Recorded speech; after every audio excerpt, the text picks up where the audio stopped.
Hello friends. तो friends आज हम लोग करने वाले हैं सीटेट 2018 का क्वेश्चन पेपर, जिसमें आज हम लोग डिस्कस करेंगे हिंदी के क्वेश्चन। चलिए देख लेते हैं पहला क्वेश्चन क्या लिखा हुआ है। तो पहला क्वेश्चन हमारा लिखा हुआ है, प्राथमिक स्तर पर हिंदी भाषा सिखाने के लिए सबसे अधिक जरूरी है कक्षा में लिखित आकलन, भाषा शिक्षक का भाषा ज्ञान, कक्षा में रंगीन पाठ्यपुस्तकें, कक्षा में प्रिंट समृद्ध परिवेश। ठीक है, प्राथमिक स्तर के लिए कह रहा है, तो सबसे करेक्ट ऑप्शन इसमें कौन सा हो जाएगा? सबसे सटीक ऑप्शन कौन सा लग रहा है इसमें? कक्षा में प्रिंट समृद्ध परिवेश। ठीक है, क्योंकि प्रिंट माध्यम से बच्चे अधिक तीव्र गति से सीखते हैं। ठीक है, चलिए देख लेते हैं नेक्स्ट क्वेश्चन। नेक्स्ट क्वेश्चन है हमारा, बच्चे बोलचाल की भाषा का अनुभव लेकर विद्यालय आते हैं। इसका निहितार्थ है कि बच्चे के भाषाई अनुभवों को कक्षा के बाहर रखा जाए, बच्चों को बोलचाल की भाषा न सिखाई जाए, बच्चों की बोलचाल की भाषा को सुधारा जाए, बच्चों के भाषाई अनुभवों का उचित प्रयोग किया जाए। तो इसका ऑप्शन नंबर कौन सा करेक्ट हो जाएगा? तो इसका ऑप्शन नंबर करेक्ट हो जाएगा फोर्थ, बच्चों के भाषाई अनुभवों का उचित प्रयोग किया जाए। ठीक है, चलिए देख लेते हैं नेक्स्ट क्वेश्चन। नेक्स्ट क्वेश्चन क्या है हमारा, भाषा सीखने सिखाने में आप किसे सबसे अधिक महत्वपूर्ण मानते हैं?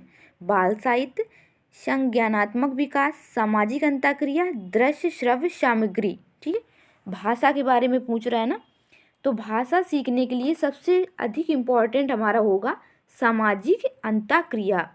ठीक है, जब हम सामाजिक अंतःक्रिया करेंगे तभी बच्चे जल्दी और आसानी से भाषा को सीख सकते हैं। ठीक है, ऑप्शन नंबर थर्ड करेक्ट हो जाएगा। चलिए देख लेते हैं नेक्स्ट क्वेश्चन। नेक्स्ट क्वेश्चन हमारा, हिंदी भाषा शिक्षक का ये प्रयास होना चाहिए कि वे बच्चों को शिक्षाप्रद बाल साहित्य पढ़ने के भरपूर अवसर दे, बच्चों की भाषा संबंधी सहज रचना शक्ति को बढ़ने के अवसर दे, बच्चों की मातृभाषा के स्थान पर हिंदी भाषा को ही कक्षा में स्थान दे, बच्चों द्वारा मानक भाषा का ही प्रयोग करने के लिए अवसर दे। तो इसका करेक्ट ऑप्शन हो जाएगा ऑप्शन नंबर सेकेंड। ठीक है, बच्चों की भाषा संबंधी सहज रचना शक्ति को बढ़ने के अवसर देना चाहिए। तो इसका सबसे करेक्ट ऑप्शन, सबसे सटीक ऑप्शन कौन सा दिख रहा है आप लोगों को? Option number 2। ठीक है, चलिए देख लेते हैं नेक्स्ट क्वेश्चन।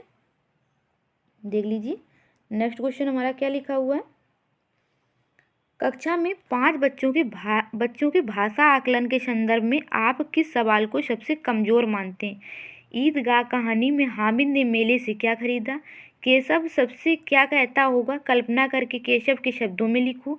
यदि ईला तुम्हारे स्कूल में आए तो उसे किन किन कामों में परेशानी होगी? अपने दोस्तों से पूछ कर पता करो कि कौन किस बात से घबराता है। तो इसमें भाषा आकलन की बात कर रहा है फ्रेंड्स, तो हमारा ऑप्शन नंबर केशव सबसे क्या कहता होगा, तो अपने शब्दों में लिखेगा तो उसको इसमें भाषा का आकलन होगा। यदि ईला तुम्हारे स्कूल में आए तो उसे किन किन कामों में परेशानी होगी, तो ये भी बच्चे के लिए अच्छा रहेगा। ठीक है, अपने दोस्तों से पूछकर पता करो कि कौन किस बात से घबराता है, तो इसमें भी बच्चों के भाषा का आकलन किया जा सकता है। तो सबसे कमज़ोर जो इसमें प्रश्न है वो है, ईदगाह कहानी में हामिद ने मेले से क्या खरीदा? तो ये तो डायरेक्ट स्टोरी पढ़ने के बाद इसका आंसर निकाला जा सकता है, तो इसमें ऐसा कुछ है नहीं कि उसकी भाषा आकलन के संदर्भ में अच्छा साबित हो। ठीक है, तो सबसे कमज़ोर कौन सा होगा? तो उसका ऑप्शन नंबर ए हमारा करेक्ट हो जाएगा। ठीक है, चलिए देख लीजिए नेक्स्ट क्वेश्चन। नेक्स्ट क्वेश्चन है हमारा, भाषा का अति महत्वपूर्ण प्रकार है लेखन, सुनना, अक्षर ज्ञान, संप्रेषण। तो क्या हो जाएगा इसका करेक्ट ऑप्शन? तो फ्रेंड्स इसका करेक्ट ऑप्शन हो जाएगा ऑप्शन 4, संप्रेषण। संप्रेषण भाषा का अति महत्वपूर्ण प्रकार है। चलिए देख लेते हैं नेक्स्ट क्वेश्चन। नेक्स्ट क्वेश्चन हमारा, सुनने और लिखने की कुशलता का आकलन करने का सबसे अच्छा तरीका है? सुनी गई कहानी को शब्दशः लिखना, कविता सुनना और शब्दशः लिखना, कविता सुनकर प्रश्नों के उत्तर लिखना, सुनी गई कहानी को अपने शब्दों में लिखना। सुनने और लिखने की कुशलता का आकलन। ठीक है, सुनने और लिखने की कुशलता का आकलन के बारे में पूछ रहा है, तो इसका करेक्ट ऑप्शन हो जाएगा ऑप्शन नंबर 4, सुनी गई कहानी को अपने शब्दों में लिखना। इससे उसकी लिखने की कुशलता का आकलन किया जा सकता है। ठीक है, चलिए देख लीजिए नेक्स्ट क्वेश्चन। नेक्स्ट क्वेश्चन हमारा, सार्थक पढ़ते समय कभी कभी वाक्यों शब्दों की पुनरावृत्ति करता है।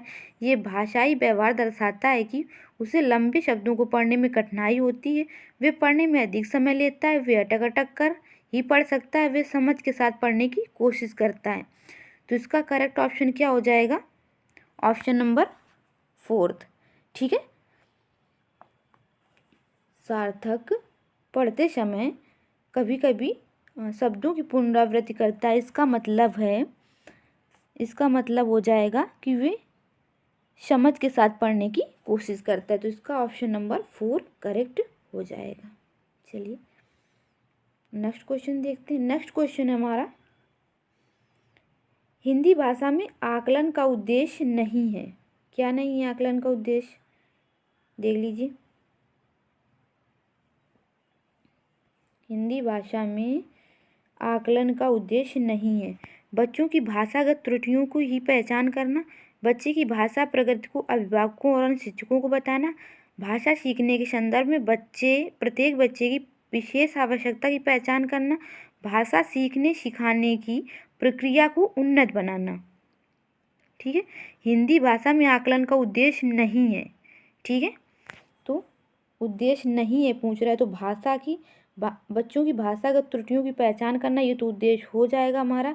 इसके बाद कह रहा है बच्चों की भाषा प्रगति को अभिभावकों और शिक्षकों को बताना, तो ये तो आपको बिल्कुल गलत दिखाई दे रहा होगा। इसका मतलब आकलन का उद्देश्य नहीं पूछा है, तो हमारा ऑप्शन नंबर 2 ही करेक्ट हो जाएगा। चलिए देख लेते हैं नेक्स्ट क्वेश्चन। नेक्स्ट क्वेश्चन हमारा, आपके विचार से प्राथमिक स्तर पर उत्कृष्ट लेखन कार्य का उदाहरण है।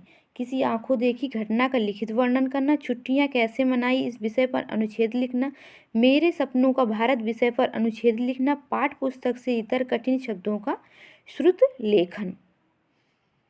ठीक है, तो प्राथमिक स्तर की बात कर रहा है, तो लेखन के लिए सबसे उत्कृष्ट कौन सा हो जाएगा? किसी आंखों देखी घटना का लिखित वर्णन करना। इसका ऑप्शन नंबर 1 करेक्ट हो जाएगा। चलिए देख लेते हैं नेक्स्ट क्वेश्चन। नेक्स्ट क्वेश्चन है हमारा, भाषा सीखने के संदर्भ में कौन सा कथन सही है? बच्चे विभिन्न संचार माध्यमों से ही भाषा सीखते हैं। बच्चों में भाषा अर्जित करने की जन्मजात क्षमता होती है।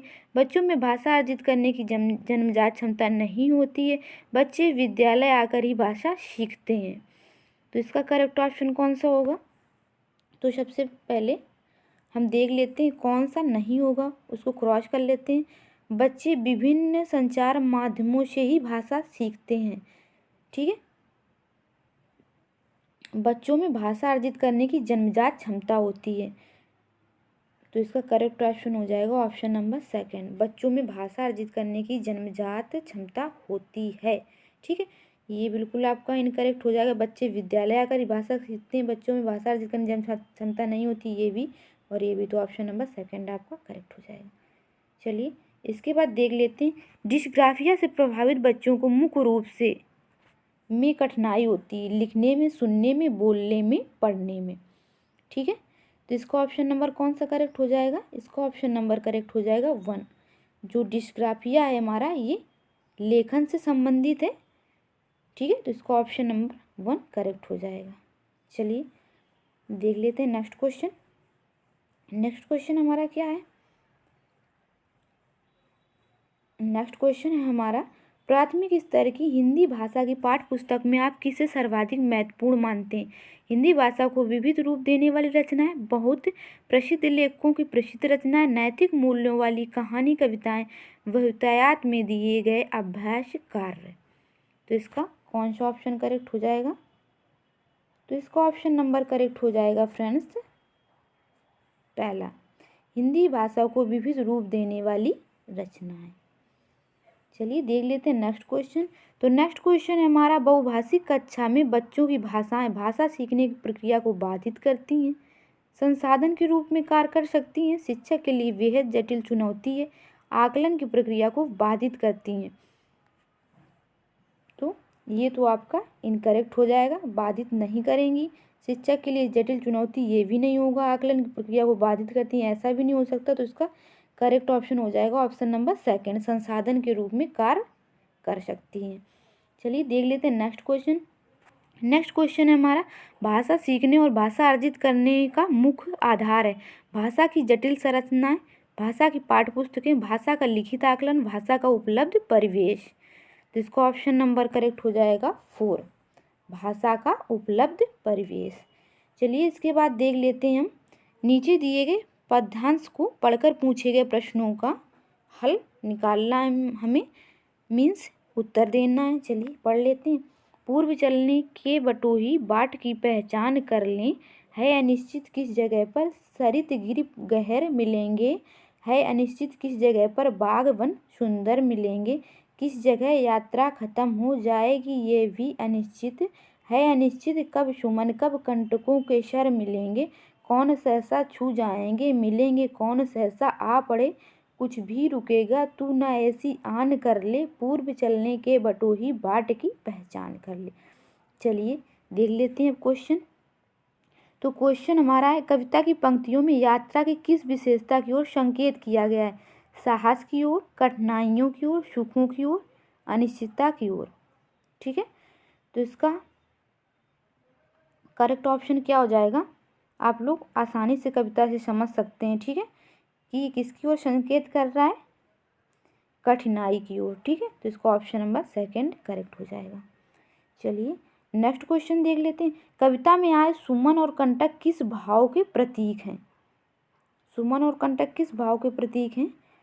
प्रिय और अप्रिय, फूल और कांटे, बाग और वन, सुख और दुख। ठीक है, तो ये जो होते हैं सुमन और कंटक, इसका अर्थ निकल रहा है सुख और दुख से। तो ऑप्शन नंबर 4 करेक्ट हो जाएगा। ठीक है, चलिए देख लेते हैं नेक्स्ट क्वेश्चन। कविता की पंक्तियों में कवि को किस बात की प्रेरणा दे रहा है? हर स्थिति में आगे बढ़ने की, हर स्थिति में साहस दिखाने की, पर्वतों को देखकर न डरने की, गहरी नदियों से न डरने की।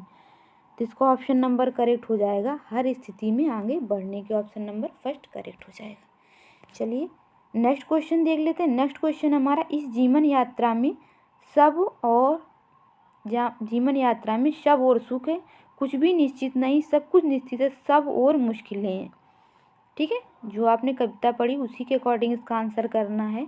तो इसका ऑप्शन नंबर करेक्ट हो जाएगा कुछ भी निश्चित नहीं है। ठीक है, एक बार आप कविता को पढ़ेंगे आसानी से समझ जाएंगे। नीचे दिए गए शब्दों में शरित का समानार्थी शब्द कौन सा नहीं है? शरित का, ठीक है, प्रवाह, तटनी, जयमाला, नद। तो कौन सा नहीं है? निगेटिव पूछा है। ठीक है, तो सरित का प्रवाह नहीं होगा। नहीं सॉरी सरित का प्रवाह तो आपका हो जाएगा। इसके बाद आपका तटनी भी होता है और नद भी होता है, नहीं पूछा है ना, तो जयमाला नहीं होगा। इसका करेक्ट ऑप्शन हो जाएगा 3। ठीक है, इसके बाद देख लेते हैं। चलिए नेक्स्ट क्वेश्चन देख लेते हैं। फिर से में क्या दिया गया यहाँ पे? एक अनुच्छेद। ठीक है, चलिए पढ़ लेते हैं अनुच्छेद। राष्ट्रीय पर्वों और सांस्कृतिक समारोहों के दौरान गीत गाए जाएं, कविता सुनाई जाए, इससे लेकर माता पिता, स्कूल और समाज में व्यापक सहमति। लेकिन गीत कविताएं बच्चों के जीवन में रच बस जाएं, वे उनका भरपूर आनंद लेने लगें, खुद तुकबंदियाँ करने लगें, रचने लगें, माता पिता को मंजूर नहीं है। माता पिता को लगता है ऐसा करते हुए वे उस राह से भटक जाएंगे जिस राह पर वे उन्हें चलाना चाहते हैं, जिस राह से वे उन्हें अपनी सोची हुई मंजिल पर पहुंचाना चाहते हैं।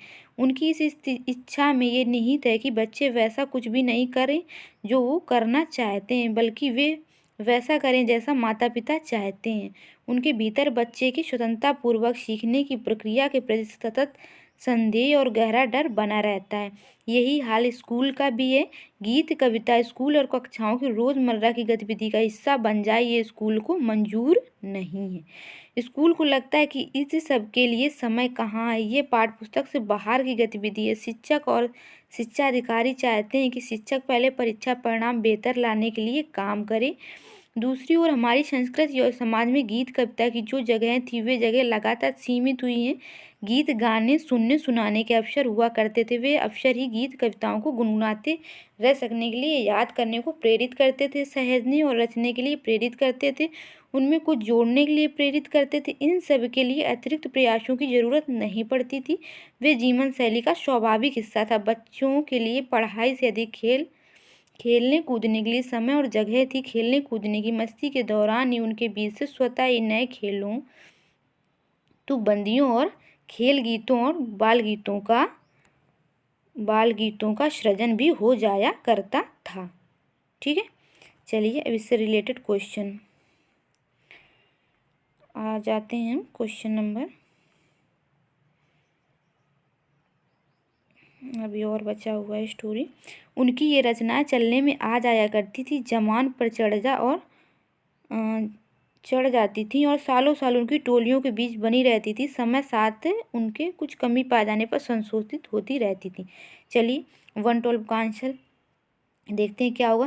गीत कविता बच्चों के जीवन में रच बस जाए, ये माता पिता को पसंद नहीं है, क्योंकि इससे बच्चे केवल कविता ही लिखते रहेंगे, पढ़ाई लिखाई में बहुत पिछड़ सकते हैं, माता पिता द्वारा तय लक्ष्य को प्राप्त ना कर सकेंगे, केवल आनंद में खोए रहेंगे। तो जैसा कि अभी हमने ऊपर पढ़ा, इसका करेक्ट ऑप्शन हो जाएगा माता पिता द्वारा तय लक्ष्य को प्राप्त ना कर सकेंगे। ठीक, ऑप्शन नंबर 3 करेक्ट हो जाएगा।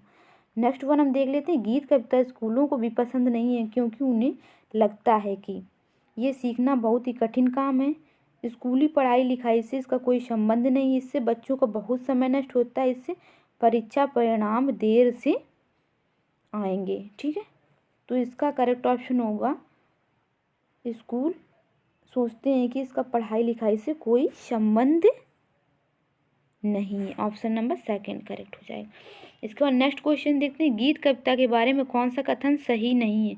समाज में इनकी व्यापक सहमति नहीं है, ये संस्कृति का अभिन्न हिस्सा है, ये जीवन शैली का स्वाभाविक हिस्सा है, ये भाषा सृजनात्मकता को पोषित करते हैं। ठीक है, तो कौन सा कथन सही नहीं है? ठीक है, देख लीजिए।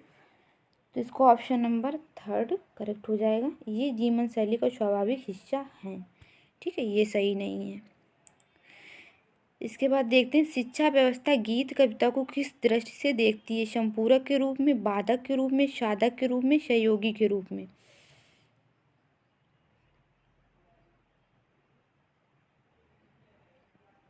ठीक है, चलिए बताइए इसका। तो इसका हो जाएगा आपका ऑप्शन नंबर 2 बाधक के रूप में देखती है। ठीक है, चलिए देख लेते हैं नेक्स्ट क्वेश्चन। नेक्स्ट क्वेश्चन हमारा, अनुच्छेद के आधार पर गीत कविता के बारे में कौन सा कथन सही नहीं है? बच्चे इनका भरपूर आनंद लेते हैं, स्कूल और परिवार इनकी महत्ता को समझ नहीं रहे हैं, इनसे बच्चे अपनी राह से भटक जाएंगे, ये बच्चों को शब्दों से खेलने का अवसर देते हैं। तो इसके लिए ऑप्शन नंबर 3 करेक्ट हो जाए, कौन सा सही नहीं है। ठीक है, इसके बाद नेक्स्ट क्वेश्चन देखते हैं। नेक्स्ट क्वेश्चन है हमारा, बच्चों के लिए लक्ष्य कौन निर्धारित करता है? शिक्षा अधिकारी, स्वयं बच्चे, माता पिता, स्कूल? ठीक है, पद्यांश में हमने क्या पढ़ा था? तो इनके लिए इनका लक्ष्य माता पिता निर्धारित करते हैं। ठीक है, कविताएं सुनी सुनाई जाए में क्रिया है, द्विकर्मक, अकर्मक, सकर्मक, प्रेरणार्थक। कौन सी क्रिया है इसमें? तो इसमें क्रिया है आपकी द्विकर्मक। ठीक है, कौन सी है? द्विकर्मक। ऑप्शन नंबर 1 करेक्ट हो जाएगा। चलिए देख लेते हैं नेक्स्ट क्वेश्चन। नेक्स्ट क्वेश्चन हमारा, सांस्कृतिक में प्रत्यय है का, तिक, कृतिक, इक। तो इसका करेक्ट ऑप्शन हो जाएगा इक, सांस्कृतिक। ठीक है, इक प्रत्यय। उपसर्ग क्या होता है? जो वाक्य के पहले जुड़कर उसका अर्थ बदल दे, और प्रत्यय क्या होता है फ्रेंड्स? जो वाक्य के अंत में जुड़कर उसका अर्थ बदल दे। फ्रेंड्स, यदि आप लोग हिंदी के डिटेल वीडियो चाहते हैं तो आप प्लेलिस्ट में जाके देख सकते हो, वहाँ पे मैंने कई सारे वीडियो अपलोड किए हुए हैं। इसके बाद लास्ट क्वेश्चन हमारा, मंजूर का समानार्थी शब्द है, अच्छा, पसंद, प्रस्ताव, स्वीकार। क्या हो जाएगा? तो इसका हो जाएगा, मंजूर का समानार्थी शब्द है हमारा स्वीकार करना। चलिए आज के क्वेश्चन यहीं से समाप्त होते हैं, मिलते हैं नेक्स्ट क्लास में। यदि आज की वीडियो पसंद आई तो वीडियो को लाइक कर दीजिए, फ्रेंड के साथ शेयर कर दीजिए, और यदि चैनल को पहली बार देख रहे हैं तो चैनल को सब्सक्राइब भी कर लीजिए। मिलते हैं नेक्स्ट क्लास में। Thanks for watching.